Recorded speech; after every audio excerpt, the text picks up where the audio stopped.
Saint of the day of October 31 is Saint Maria de la Purissima of the Cross.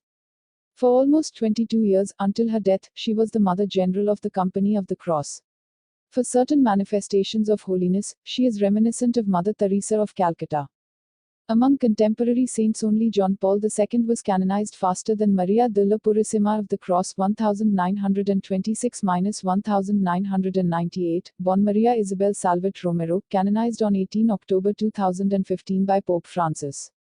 For certain manifestations of holiness, the Spanish nun is reminiscent of Mother Teresa of Calcutta.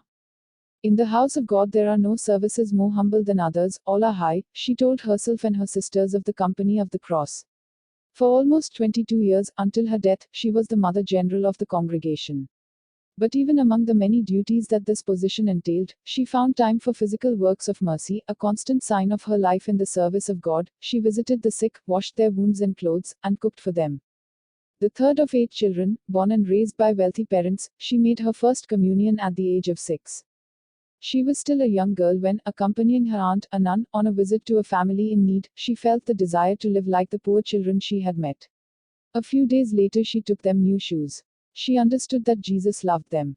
And this illumination of the soul, accompanied by tender devotion to Our Lady, to whom she dedicated a special gesture every Saturday to make her happy, soon led to the decision to consecrate herself to God. She was always attentive to all her fellow sisters, especially to those who were ill. During her time as Superior General, she also experienced the sadness of the institute being split into 2 provinces due to some internal misunderstandings, though later the situation was resolved. She educated the novices, trying to pass on her gifts to them. The stronger our love for the Lord, the more we love our vocation and we are enthusiastic about everything that belongs to us, love for the poor, being at the feet of all. Because we see in it opportunities to show our love to Him. She was tireless until just a few days before her death, despite the illness that had long affected her. When the doctor revealed to her the nature and severity of the tumor that would lead to her death, Mary smiled at him, quoting Psalm 122, "I was glad when they said unto me, Let us go into the house of the Lord."